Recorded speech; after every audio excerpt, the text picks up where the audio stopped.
Hello, this is Barbara Fix, Rabbi Wall. We'll be talking about the Middle East and Israel, and I have with me a very special guest today, the founder of JBS, president and CEO of the Jewish Broadcasting Service, which is an absolute treat for many of us who stay up late watching Rabbi Golub. Welcome, Rabbi Golub. It is a joy and honor to be here, Barbara. You are fabulous. It's a thrill to be here. Thank you. Rabbi Wall, are you with us? Yes, Barbara, I'm right with you, right in spirit, always ready and happy that you can continue your labors and help us all understand the shifting Middle East situation. It's always good to be talking to our listeners, wishing them a wonderful Mother's Day weekend as it will occur. Thank you. That's wonderful. Always lovely to have you. And you and I have been speaking a little bit about a wonderful conference that I attended where the Jewish Broadcasting Station was actually broadcasting live yesterday in Manhattan at the Marriott Marquis Hotel. It was a very exciting event. And Rabbi Wall, when I discussed it with you, you had a couple of interesting insights on the Jerusalem Post newspaper. Would you like to share some of your thoughts? Well, the Jerusalem Post was known for many years as the Palestine Post. This was under the British mandate, the British who controlled the Jewish state even before it was born. And we learned from all of this that the Britain had been a defining interested party in this, keeping the British Empire going, landing in places like Uganda, and keeping their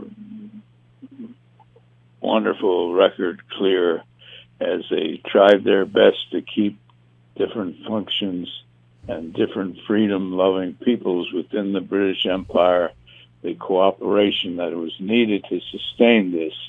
And I think that as we examine the British view on the long range, we'll see that they were absolutely necessary to be in their own corner, but to be going out there and trying to help the Jewish people establish a Zionist state. And the Jerusalem Post became the new owner of the... Yes, absolutely. Thank you so much for that contribution, because what was interesting is that Palestine, that the Jews who lived there were actually Palestinians. They had Palestine stamped on their passport, and it's only in recent years that the term Palestinian was hijacked by the Arabs. It used to be the Jews were the Palestinians and the Arabs were the Arabs, and now some of our listeners listening should understand that it was called the Palestine Post. Mark, let me speak to you about yesterday. I wanted to know firstly about what you felt about the spirit of the day, because you've attended before. This is not your first time that you have been there. What did you feel about it? I thought it was outstanding. And as you say, I've been to every one of the conferences. JBS has televised all six. This was the sixth. And some have been better than others, as is inevitable.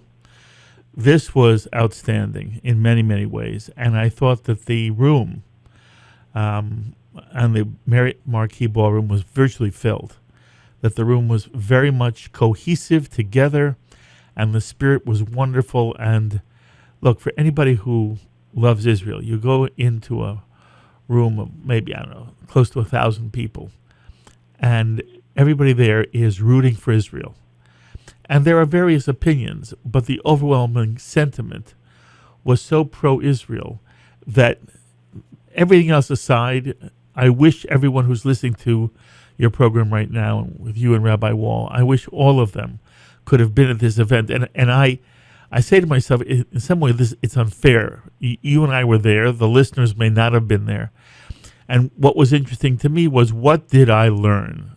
Were there things that I came away from that expanded my feeling or my understanding about Israel and issues? And sometimes you're at a conference and it doesn't happen. I don't know what you experienced, Barbara, but for me, there were quite a few things there that I said to myself, oh, that's new and that's interesting, and it did broaden my understanding. And for me, that was the exciting part of the conference. Would you like to tell us what some of these things that you learned, what stands out in your mind as some of the things that you Sure. had not known from prior to yesterday? There was an overarching expression. Better said, there was one moment where Moshe Alon, who was a former IDF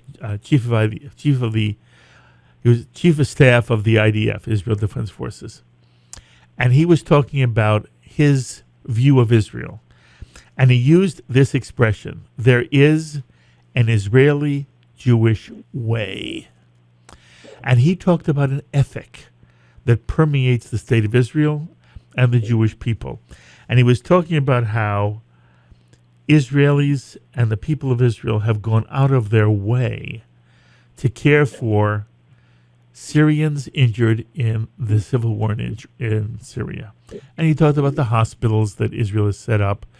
I hope every American is aware that in the Middle East, although Syria and the state of Israel do not have diplomatic relations, while Syria is an enemy of the state of Israel, Syria has said Israel should be destroyed. Israel has dealt with Syrians on the Golan Heights. Prior to the Six-Day War, it was horrendous. And still, in this horrific civil war in Syria, it's the state of Israel that establishes mobile hospitals and treats Syrians who come across the Israeli border, care for them, and as Moshe Ayalon said, when they're done, they're sent back to Syria. They're not allowed to see where they got the medical treatment. But he was very proud of the Israeli Jewish way. And some of the other things that I learned were really reflections of that ethic, that there is a tone and a mood and a value system that permeates the state of Israel that is really very, very wonderful. It's not the only thing I learned, but I was so thrilled to hear an Israeli chief of staff talk about the Israeli Jewish way. That's wonderful. You know, it just struck me. I'm sitting here with two rabbis on the show. I'm the layman. And but I learn from both of you, and what always strikes me is how the Jewish religion is founded on what we call mitzvot, doing good deeds, and tikkun olam, which is healing the world. And the Jews are always, the Israelis are the first that even get to Haiti and set up hospitals. And now you're talking about the assistance to the Syrians who cannot divulge where they have been. And that was wonderful. I also want to put in a plug for JBS because I listen on channel 138. I listen days and nights or whenever I have free time. And I believe that what you televised yesterday will be on channel 138 in the coming week. Is that correct? The week after this, we'll be showing a lot of the Jerusalem Post conference. We're on Optimum 138, and we also are available for anybody who does not have Optimum. We're available online at jbstv.org. And if anybody is unfamiliar with JBS, imagine PBS television Jewish themed. All the things you see that are going on in the Jewish world appear on JBS. We have everything from kids programs twice a day, a lot of news and a lot of news about Israel. We have the equivalent of a Charlie Rose show every night at 9 p.m. You, Barbara, were one of our guests on one of the editions, a roundtable of L'chaim, which is at every evening at 9 p.m. And one has Jewish studies, and one can see Jewish films. But the most important thing we're doing is helping people understand more about what it means to be Jewish and who and what the state of Israel is.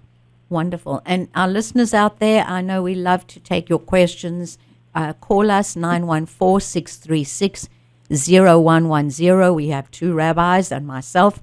We're happy to take your call as we're talking about yesterday's exceptional Jerusalem Post conference held in Manhattan. And I wanted to celebrate a couple of things too.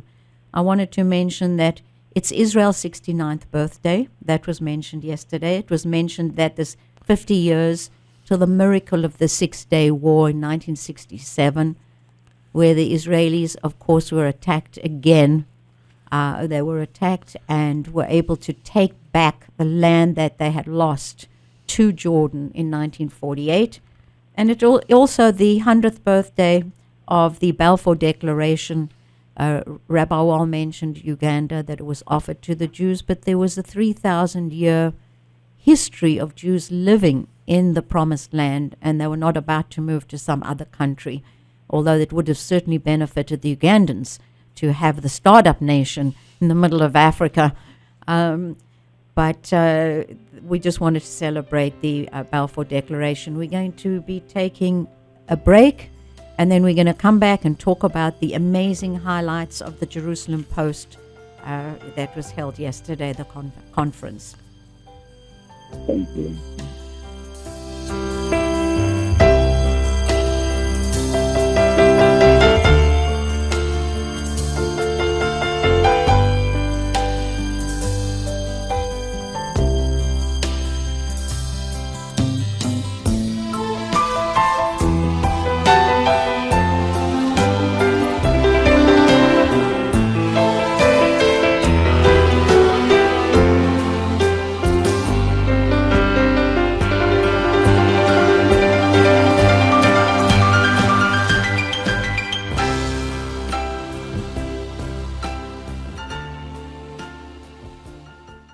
With business news at 20 past the hour, here's the latest update from the Fox Business Network on 1460 WVOX.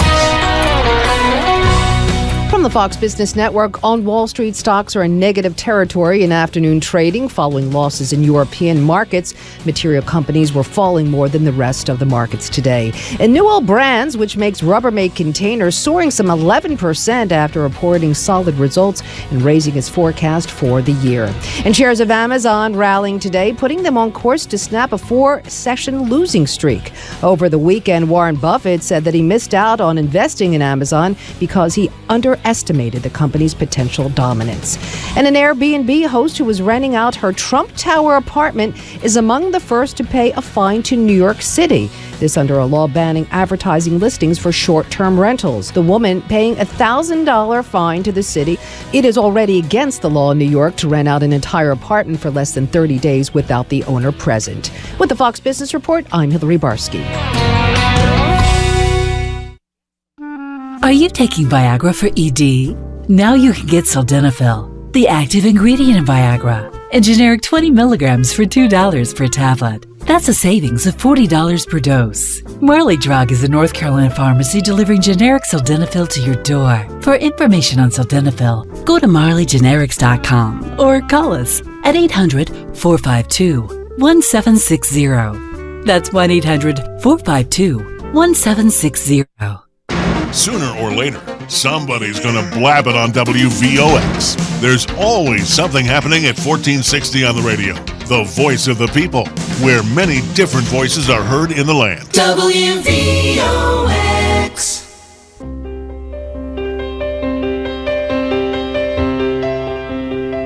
We're back with you. It's Barbara Fix. We have two rabbis. We have Rabbi Wall on the show, and we have a very special guest.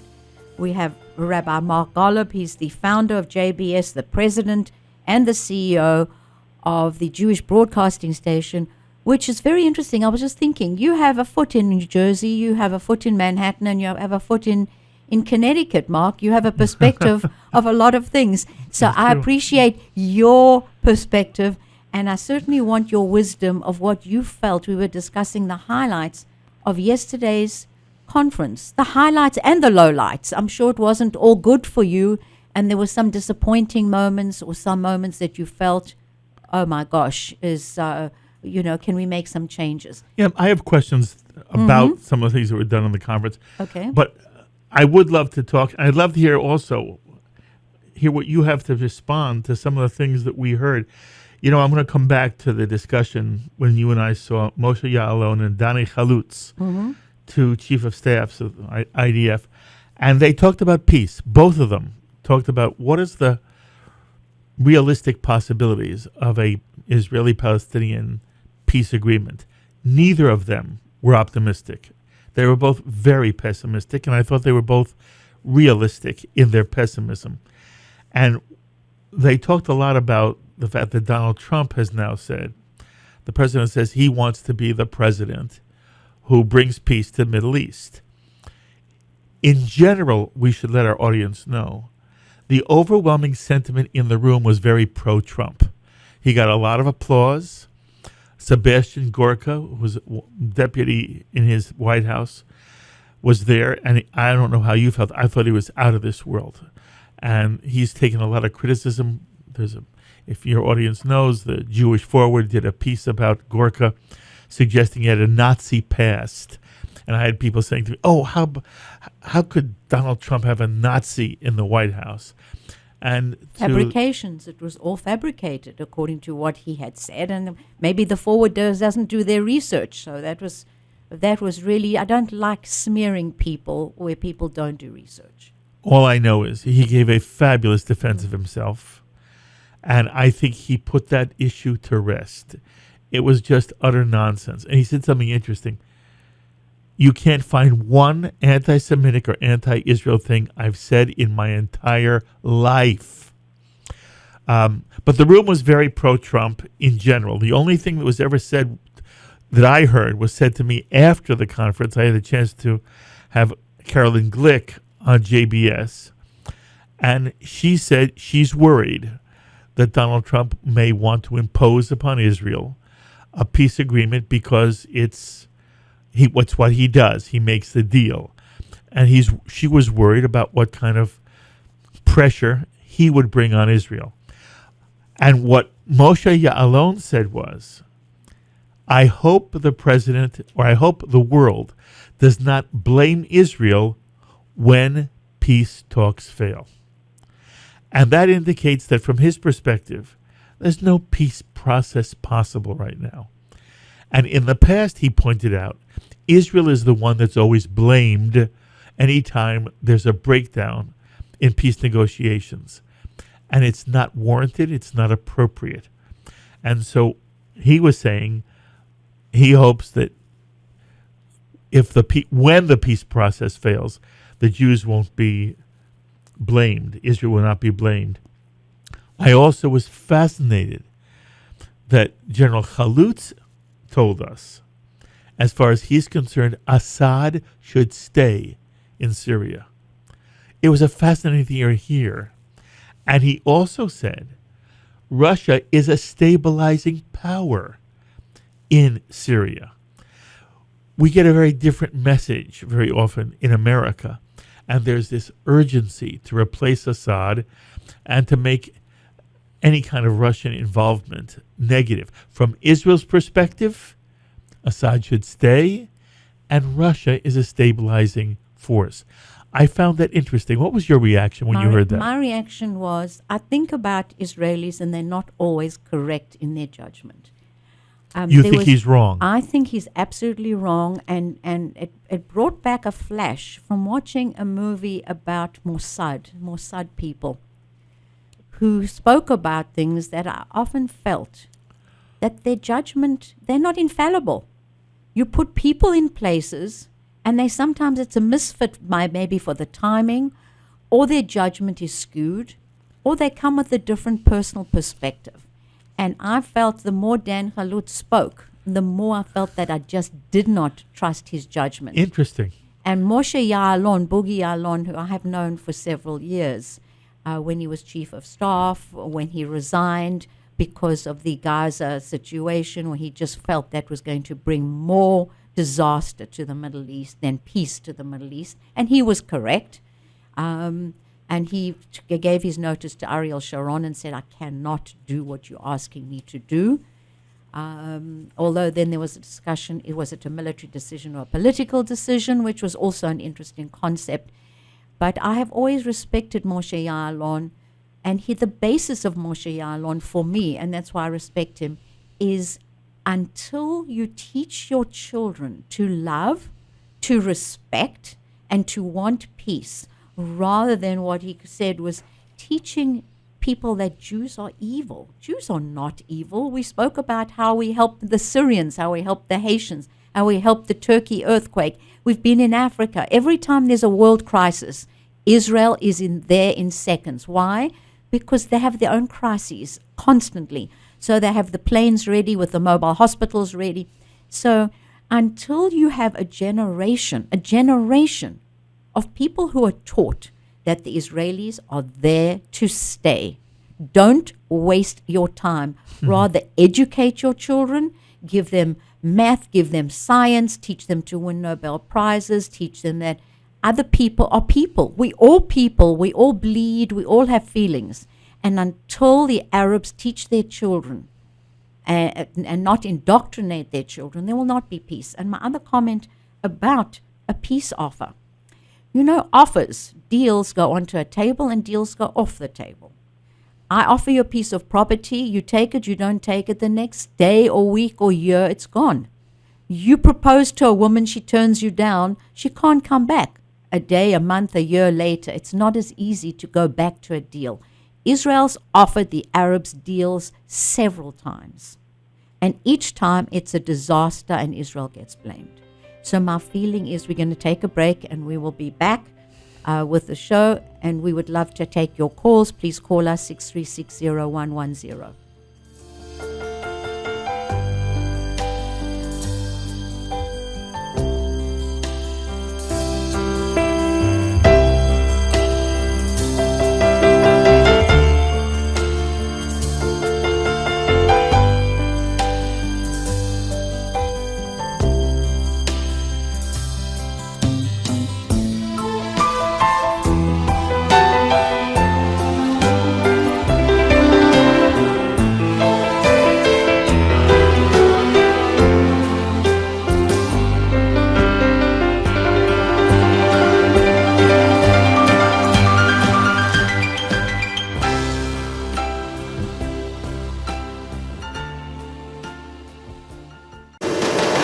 With world and national news, here is the latest update from Fox News Radio on 1460 WVOX. Fox News Radio, I'm Pat O'Neill. The U.S. stepping up the battle against ISIS. Defense Secretary James Mattis now in Denmark for meetings with coalition members on the campaign's progress. They're on their back foot in Syria. They're on their back foot in Iraq. They've lost a lot of ground. The Pentagon says a bombing hit on April 27th killed the Afghan head of ISIS. A huge wildfire continues to scorch parts of South Florida near the Florida border, with evacuation orders for towns on the edge of the Okefenokee National Forest. I started coughing because the smoke was so heavy. The West Mims fire chars more than 130,000 acres, jumping creeks and roads to push on south, with fire conditions expected through the week. Fox's Evan Brown. The fire started by a lightning strike on April 6th. Wind gusts and dry conditions are hampering firefighters. Fox News, we report, you decide. I just looked quickly to see who was texting me. I never text and drive. I was just changing my music. My eyes never left the road, I swear. He was just there. He came out of nowhere in the middle of the block. Is he going to be okay? Drivers and pedestrians, see and be seen. The instant you stop paying attention could be the instant you'll always regret. A message from the Governor's Traffic Safety Committee and the New York State Departments of Health and Transportation. For almost 90 years, Modern Paint and Hardware has been a trusted name in New Rochelle, recognized throughout the community for superior service and quality paint and hardware. Now there are 3 New Rochelle locations. That's right, the original store at 316 Huguenot Street, their new store at 1335 North Avenue, and a 3rd location at 64 Center Avenue. But there's more. The same great service, national hardware and window treatment brands, such as Hunter Douglas, and superior paints, including the Benjamin Moore brand, are now open in Katona, Ardsley, Nanuet, Mount Kisco, Pomona, and Lewisboro. So whether you shop in one of our beautifully designed and well-organized stores, order online, or place a special order by phone, you can rest assured that a member of the Modern Paint and Hardware family is ready to treat you just like family, exceeding your expectations with service and a smile. Modern Paint and Hardware. This is Jen Graziano of Zion Memorial Chapel and Cox and Graziano Funeral Homes. Every Wednesday at noon, I am here to talk with the WVOX listeners about subjects we all need to know and think about. Time to talk Every Wednesday at noon, we'll have our lines open for you to call and ask questions about what families should know at very sensitive times of life. So tune in at noon on Wednesdays, and let's take the time to talk. Steve Pellettieri's Eye on Weather is brought to you on WVOX by Energy and the Indian Point Energy Center, right for New York. Our forecast for Westchester this afternoon, partial sun with some cloudy times, 55 to 60. Tonight, mostly cloudy. Overnight lows from 37 to 42 on northwest winds on the light side. Partly sunny on Tuesday. Tuesday's highs right around 60. Some clouds at night, lower 40s. Wednesday, sunshine, 60 to 65. Thursday, partly sunny, also in the 60s. I'm meteorologist Steve Pellettieri for 1460 WVOX. At Indian Point, we've helped power Westchester and New York City for about 4 decades. Recently, as part of an agreement with New York State, we are working toward an early and orderly shutdown of the facility by 2021. Until then, we'll continue safely generating about 25% of the reliable, round-the-clock electricity that powers the city and Westchester, all with virtually no greenhouse gas emissions. Safety is, as it always has been, the top priority for everyone at the plant. We will continue to keep Indian Point fully staffed, and full-time inspectors from the U.S. Nuclear Regulatory Commission will monitor our daily operations. We'll also continue to play an important role in our community as a taxpayer and active participant in local charities. Indian Point Energy Center is still working for you, and it's our honor to continue to serve the people of New York. If you have questions about our ongoing operations, please visit safesecurevital.com. The Eastern Establishment's hometown station, 1460 WVOX.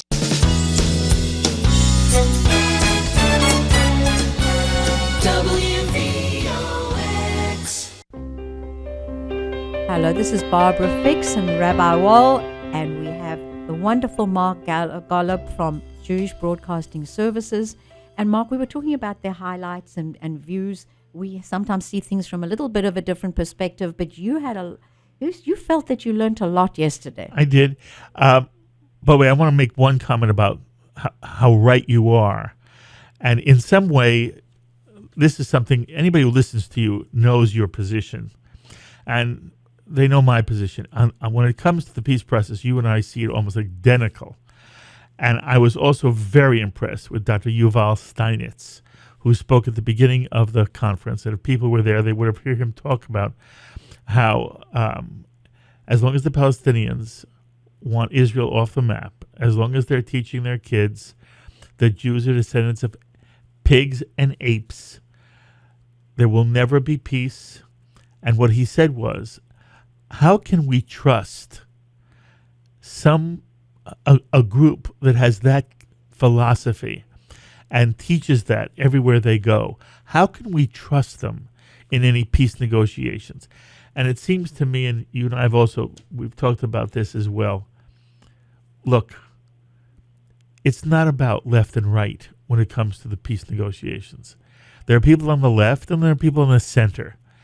Most of the people in the center say they don't believe a two-state solution is possible because the Palestinians really don't want one.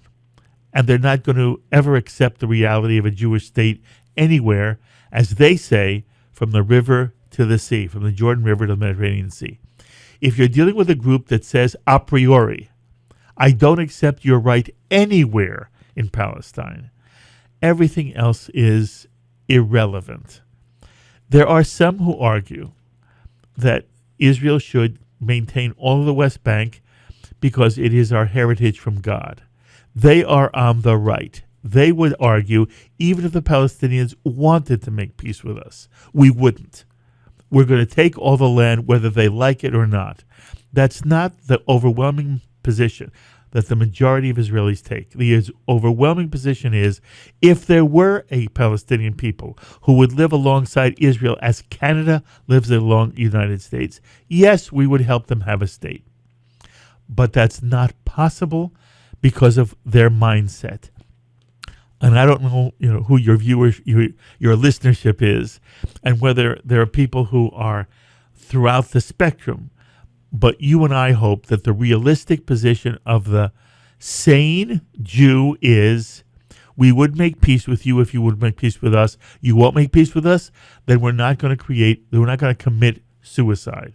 And what I felt yesterday was that throughout the conference, whether it was Isaac Herzog, who represents the opposition party, or whether it was Naftali Bennett, both of them spoke very well. Naftali Bennett was out of this world. And they have very different views. But as Alan Dershowitz said, they agree on 80%. And the 80% is there should be a Jewish state. We have a right to defend ourselves. And the only peace we're ever going to make anywhere is with people who respect our right to be a free, sovereign Jewish state in the land of Palestine. Eretz Yisrael is the correct phrase. And I was proud to hear that throughout the entire spectrum. And having said that, I have one question that I wanted to ask you, because the criticism I heard of the conference, and I received feedback because we did televise it on JBS.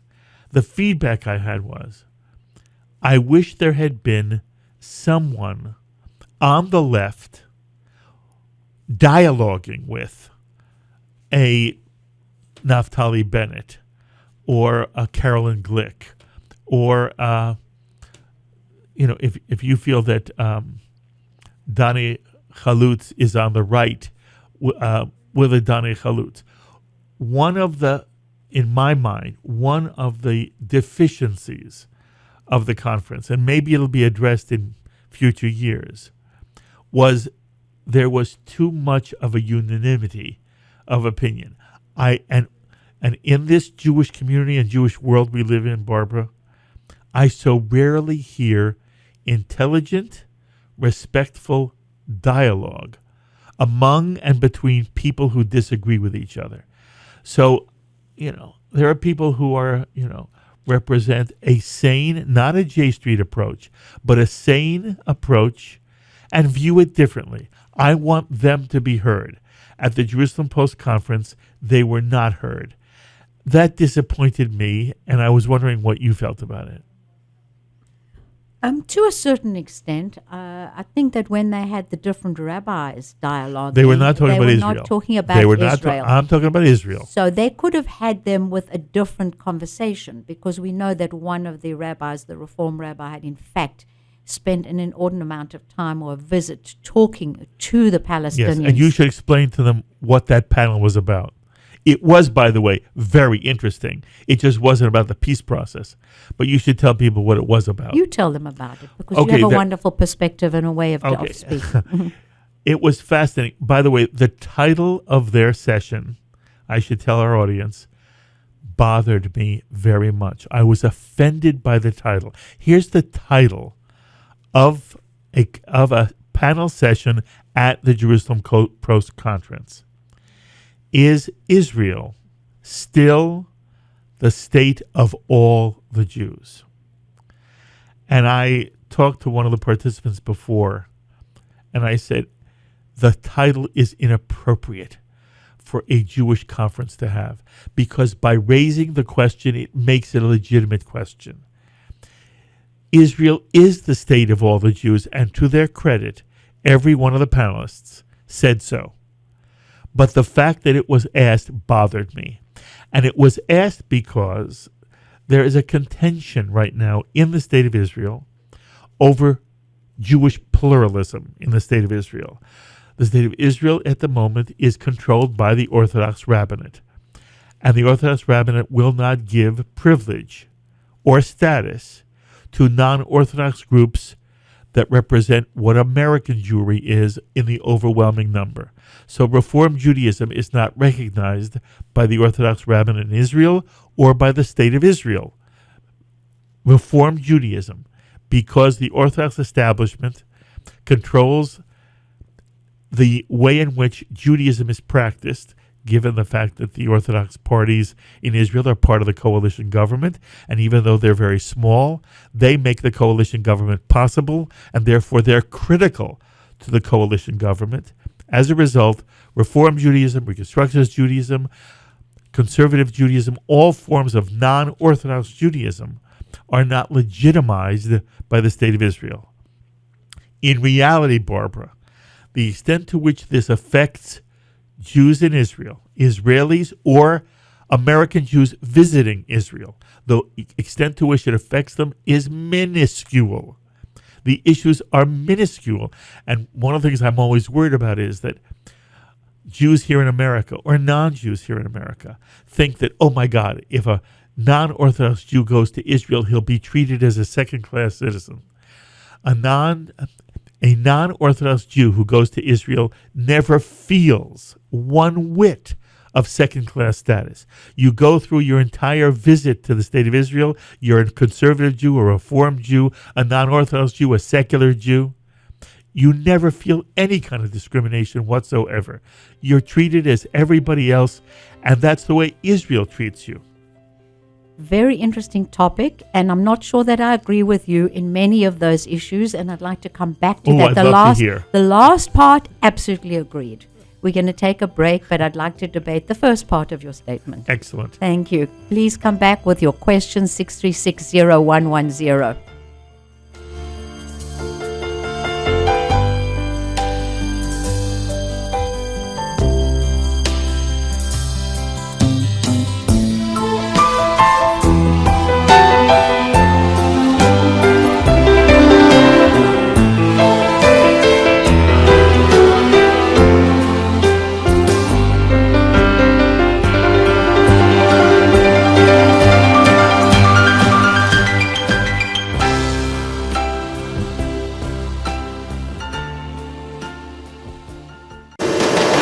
With world and national news, here is the latest update from Fox News Radio on 1460 WVOX. Fox News Radio, I'm Pat O'Neill. The U.S. stepping up the battle against ISIS. Defense Secretary James Mattis now in Denmark for meetings with coalition members on the campaign's progress. They're on their back foot in Syria. They're on their back foot in Iraq. They've lost a lot of ground. The Pentagon says a bombing hit on April 27th killed the Afghan head of ISIS. A huge wildfire continues to scorch parts of South Georgia near the Florida border, with evacuation orders for towns on the edge of the Okefenokee National Forest. I started coughing because the smoke was so heavy. The West Mims fire chars more than 130,000 acres, jumping creeks and roads to push on south, with fire conditions expected through the week. Fox's Evan Brown. The fire started by a lightning strike on April 6th. Wind gusts and dry conditions hampering firefighters. Fox News, we report, you decide.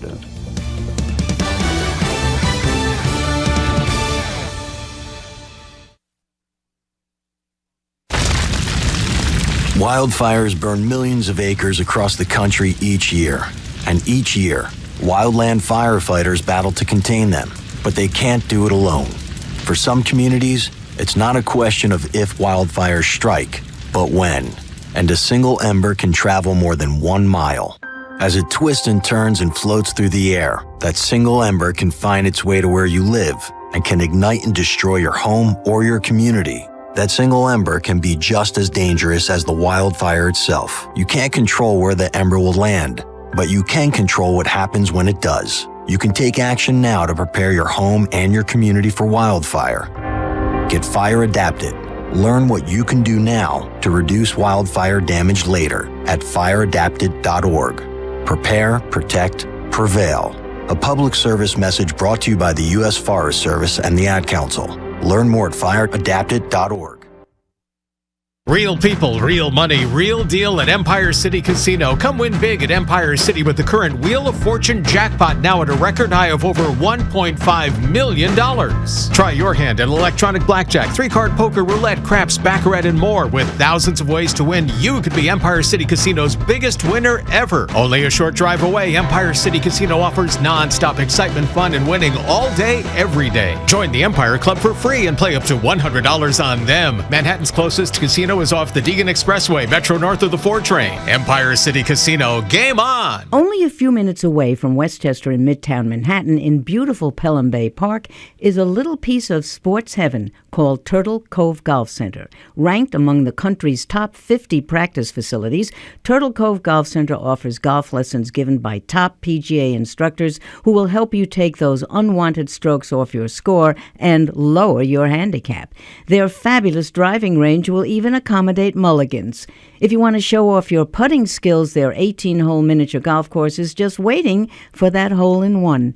Aside from golf, are you also looking for a little baseball and softball practice? Hitting into Turtle Cove's batting cages will make you feel like Joe DiMaggio. As for food, you'd be remiss not to sample award-winning meals at their Park Place Cafe, a perfect venue for a party, by the way. Turtle Cove is also the ideal destination for school and summer camp field trips and are now accepting reservations. Known as the area's premier outdoor sports and recreation facilities, Turtle Cove is an experience you and your family deserve. So treat yourself to a bit of sports heaven by visiting 1 City Island Road, Pelham Bay Park, Exit 5 on Hutchinson River South, or Exit 8B on I-95 North. Or just drive straight down the shore road to 1 City Island Road. For more information, visit their website, www.turtlecovegolfcenter.com, or call 718-885-1129. Turtle Cove Golf Center, a short trip to a place your family will return to again and again. Sooner or later, somebody's going to blab it on WVOX. There's always something happening at 1460 on Westchester's only local station. WVOX.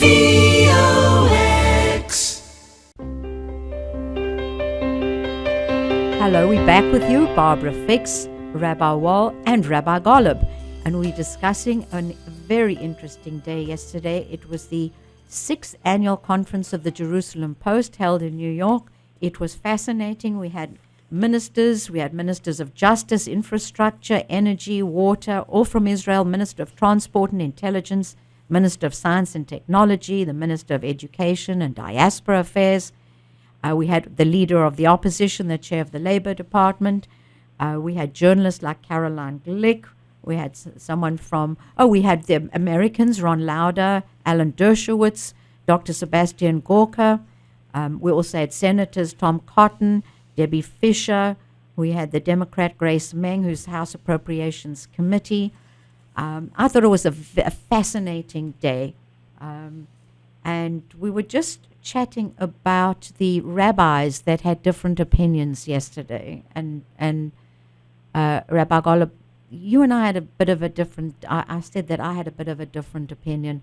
And my view is that for thousands and thousands of years, the Jewish religion has been run in a certain way. Men were on the bima praying, reading from the Torah. Women were in part of the audience, the pulpit. Men had their roles, women had their roles. And as someone yesterday, and I'm not sure who said it, in Israel, these are not issues. Praying at the wall, for Israelis, it's not an issue. But there seems to be I don't want to call it a war, but a battle amongst the different segments of the Jewish religion in America who are fighting for the liberal rights of women to be on the minimum, women to wear kippah, head covering, women to wear talis around their neck, a woman to be rabbis. And this seems to be such a liberal view for me. And maybe I'm just a traditionalist. So Well, you said this is not where you and I disagree. I was just describing. Mm-hmm. You said to me, tell our audience what the panel was about. Oh, okay. The panel was about, yes. You had two leaders of non-Orthodox Judaism in America. Mm-hmm. You had one Chabad representative, and you had Jerry Silverman, who's the head of the Jewish Federations of North America, all discussing the issue that at the moment is much more important in America than it is in Israel. Yes. And my point was that I don't want American Jews to think that if you're non-Orthodox and you go to Israel, you will ever feel one whit uncomfortable. And so for me, although I don't share your view, I think it would be wonderful if in Israel a man and a woman could stand at the Western Wall together. However, it won't happen, and I don't need it to happen until Israelis want it to happen. Thank you. But there was one more thing that was very interesting to me. But I agree with you that when everybody goes to Israel, you just feel part and parcel. Absolutely. And it doesn't even matter whether you're Jewish or non-Jewish. That's right. You can be the color green, and you go to Israel and you feel You're you belong. 100%. Isn't that wonderful, by the way? Wonderful to be in such a I get chills democracy. as you talk about it. Yes. You're 100% correct. Yes. One other thing, and I say to myself, it might be of interest to some of your listeners. Larry King was given a Lifetime Achievement Award by the Jerusalem Post. And he rambled and he sort of reminisced about his career.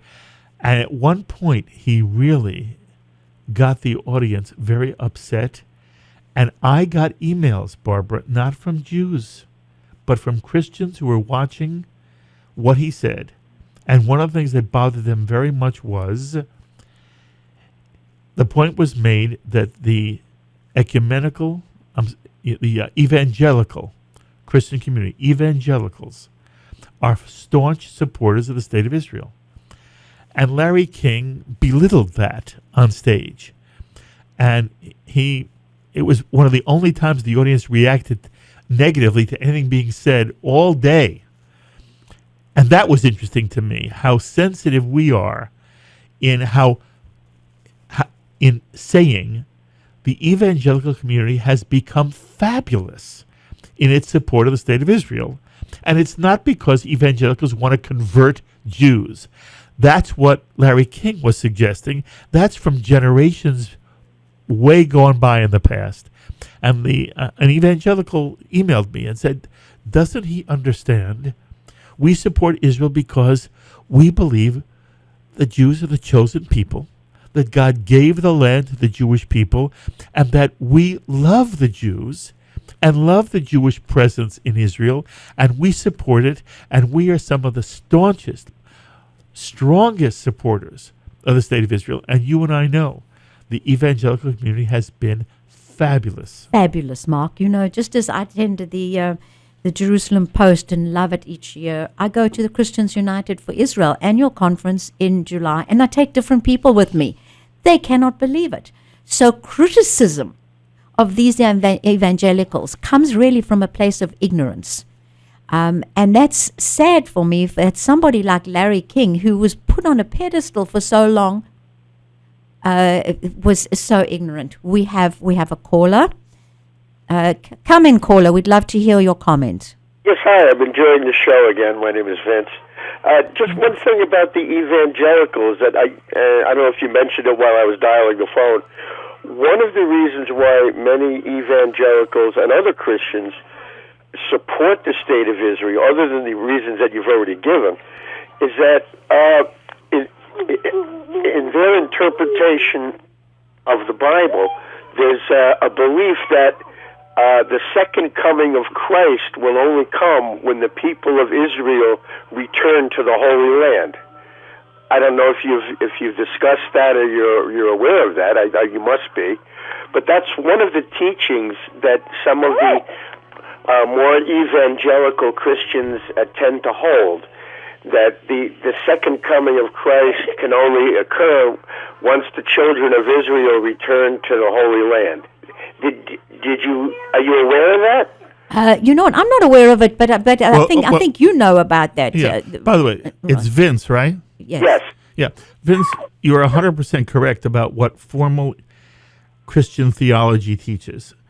The reality, however, is slightly different. Okay. At one point, that was the overwhelming ethic of the evangelical community. Right. The evangelical community has evolved, as so many of us have evolved. And while you are not wrong, and that remains a tenet of formal Christian teaching, the evangelical community has moved. And I'm wondering to myself as I listen to you, is this something you have personally either heard or experienced, or did you hear somebody once tell you that was... I've heard, I'm sorry to interrupt, I've heard that on various shows. I'm not an evangelical Christian. I'm a Catholic.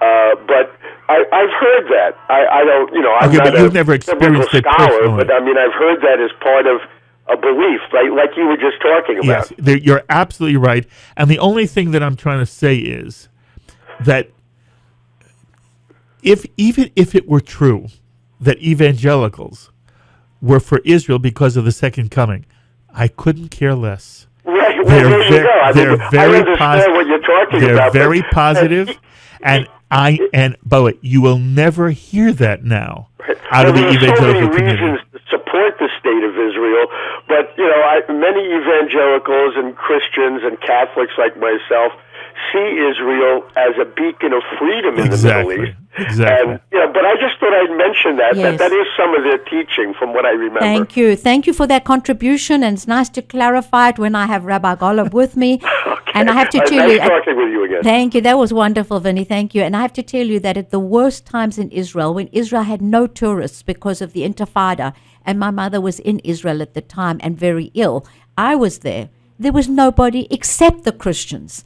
Thank you to the Christians for helping the economy, for trusting, for believing, for risking their lives to go to Israel.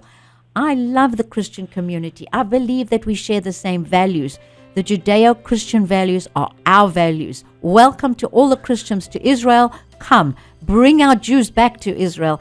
Thank you, Rabbi Golub. You are fabulous. Will you join me another time? Anytime you want, darling. That is wonderful. Thank you, Rabbi Wall, for your contributions. Always, we love you. You are my mentor. And we'll be back next Monday. WVOX, we thank you.